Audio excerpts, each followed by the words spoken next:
Hello மக்களே! நேத்து வந்து பார்த்தீங்கன்னா, பார்வதி வந்து வீட்ட விட்டு வெளிய போயிட்டாங்க. எலிமினேஷன் பண்ணிட்டாங்க. விஜய் டிவி வந்து டிஆர்பிக்கோசம் வந்து பார்வதி வந்து வெளிய அனுப்புறாங்க. எப்படி வாட்டர் மெலன் அனுப்புனாங்களோ, அதே மாரி வந்து பார்வதி வெளிய அனுப்பிச்சுட்டு, இந்த மாரி வந்து டிஆர்பிக்கோசம் விஜய் டிவி வந்து ஒரு சதி பண்ண போறாங்க அப்படின்னு சொல்லிட்டு நேத்துலருந்து ஒரு ரூமர் பரவிட்டு இருக்கு.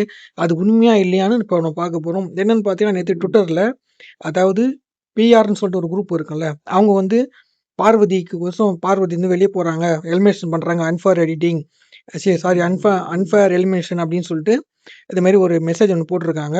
அதனால என்ன ஆகும்னா, பார்வதிக்கு வந்து, ஓ! பார்வதி வெளிய போய் வெளிய அனுப்புறாங்களா? அப்படி பண்ணக்கூடாது. அன்ஃபேர் வந்து எலிமினேஷன் பண்ணக்கூடாது. பார்வதிக்கு வந்து ஓட்டு போடுங்க.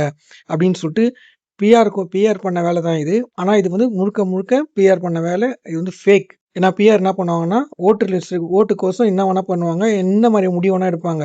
இந்த விஷயத்த நம்ம வந்து சொல்லிட்டோன்னா, ஆனா ட்விட்டர்ல போட்டா வந்து டக்குன்னு வந்து மெசேஜ் எல்லாருக்கும் போகும். அதனால வந்து ட்விட்டர்ல போட்டா எல்லாம் நம்புவாங்க அப்படின்னு சொல்லிட்டு பிஆர் டீம் இது பண்ணி ஒரு சதி மாரி பண்ணியிருக்காங்க.